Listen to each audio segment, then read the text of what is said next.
हम सबों के नेता कांग्रेस पार्टी के बड़े नेता आदरणीय राहुल गांधी जी का बिहार की धरती पर हम लोग स्वागत करते हैं, इनका अभिनंदन करते हैं और इनको धन्यवाद देते हैं कि बिहार के किसानों के बीच बैठ करके इन्होंने वार्ता की, जानकारी प्राप्त की और अपनी सुझाव को भी आप लोगों के समक्ष रखने का काम किया।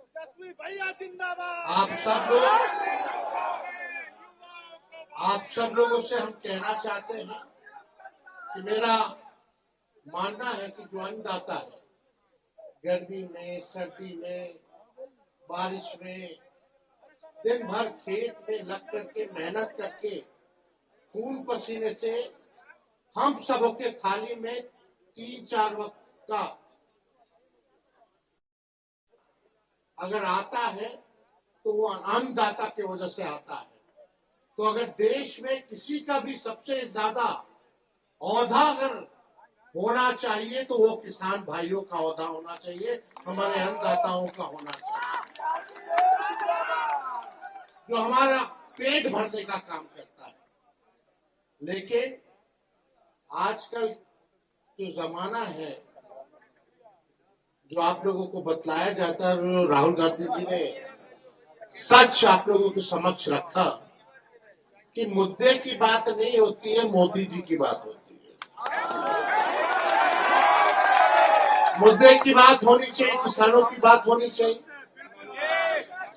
और यही बात अगर हम लोग पूछे, भाई मोदी जी तो कहते थे कि 2022 में आए तो दुगना कर देंगे किसानों का, हुआ कि नहीं हुआ, ये तो बात सामने आ ही गई है कि आए दुगुना तो छोड़िए, गरीब गरीब होता चला गया, अमीर अमीर होता चला गया।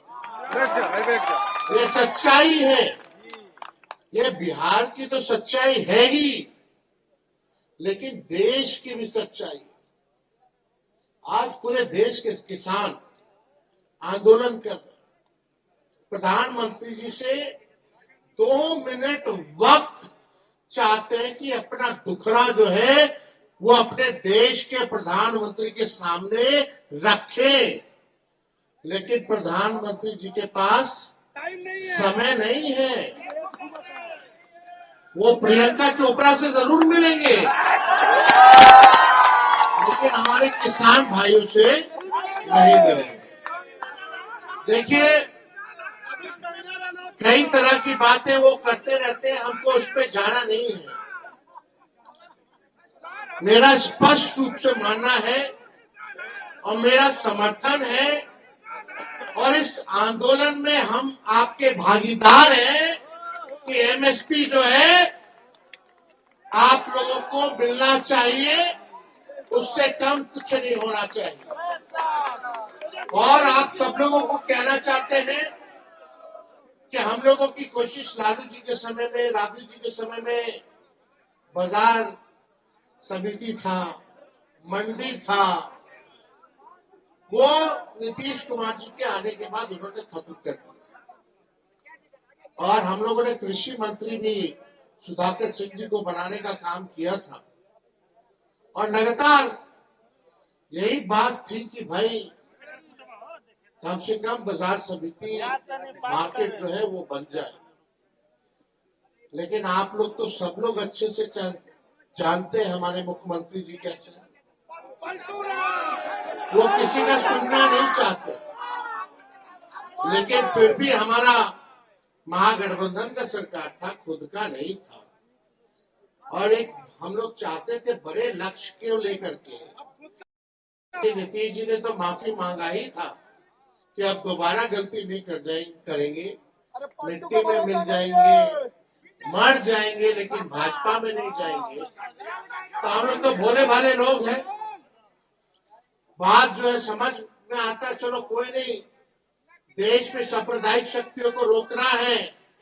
जो लोग देश में जहर बोने का काम करते हैं, तो इस बार किसी भी कीमत पे, चाहे हमको कितना भी सहना पड़े, कितना भी कुर्बानी देना पड़े, लेकिन नीतीश जी को हम लोग लेकर के चलेंगे और 2024 में बीजेपी को, मोदी जी को सत्ता से बेदखल करने का काम करेंगे।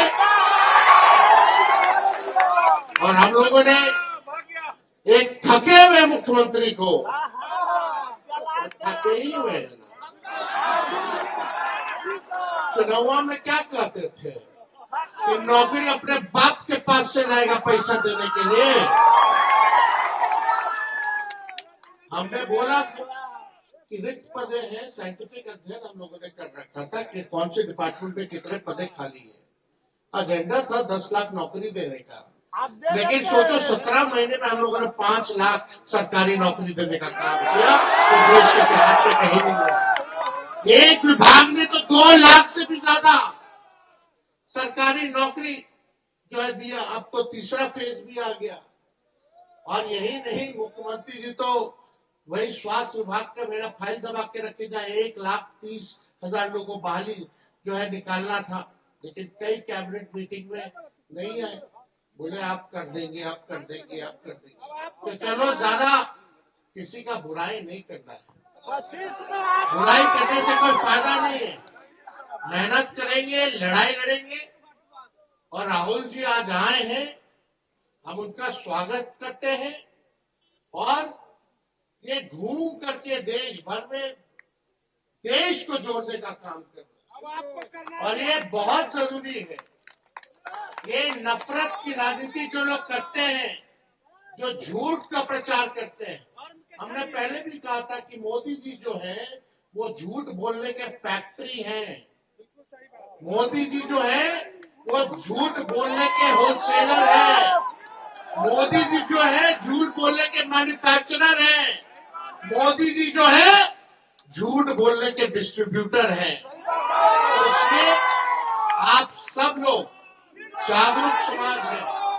हम लोग चाहते हैं कि समाज का अंतिम पैदान पे खड़ा व्यक्ति का विकास हो, और हम लोग चाहते हैं सामाजिक न्याय के साथ साथ लोगों को आर्थिक न्याय मिले। इसकी लड़ाई हम लोगों को आगे लड़ने का काम करना है, गरीबी मिटाने का काम करना है।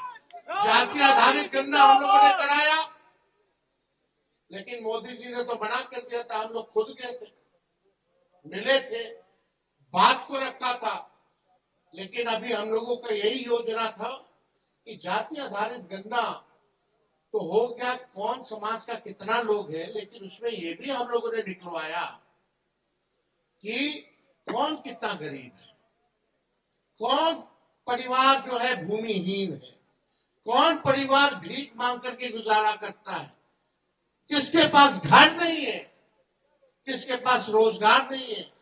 उनके लिए भी हम लोग आर्थिक मदद का योजना बना रहे हैं। जो बेरोजगार होंगे उनको 2 लाख का सहायता हम लोग करने जा रहे थे।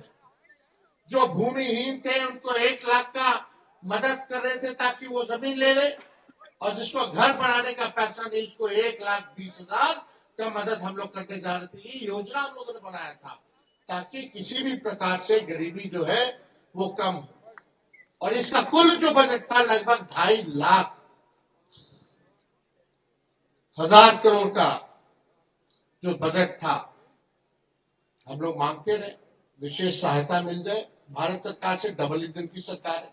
चलो, अब तो उम्मीद करते हैं कि बिहार को स्पेशल राज्य का दर्जा मोदी जी दे दे या स्पेशल पैकेज दे दे। तो इसलिए आप सब लोग यहाँ किसान के लोग आए हैं, यहाँ सभी किसानों ने अपनी बात को यहाँ रखा। हम इनको भी सभी लोगों को धन्यवाद देते हैं, और राहुल जी को भी विशेष तौर पर धन्यवाद देते हैं। और हम लोग डरने वाले लोग नहीं हैं। राहुल गांधी जी आए थे अभी किशनगंज, कटिहार होते हुए गए। उस दिन एक दिन हमारे पिताजी को बुला लिया गया ईडी ऑफिस, उसके अगले दिन हमको बुला लिया गया। तो ये तो हम लोग तो बचपने से ना देख रहे, कोई डरने वाली बात नहीं है ना। इनके गीदड़ भक्ति से लालू जी और लालू जी का बेटा घबराने वाला है। तो आप तो मजबूत रहिए। आपके अधिकार के लिए, आपके हक के लिए, आपको न्याय दिलाने के लिए, आपको इंसाफ दिलाने के लिए जो खून पसीना बहाने की जरूरत होगी वो हम लोग मिलकर के बहाने का काम करेंगे ताकि आप लोग आगे बढ़े, आपका तरक्की हो। तो इन चंद शब्दों के साथ आप सब लोगों को धन्यवाद देते हुए अपनी बात को यही विराम देते हैं। बहुत बहुत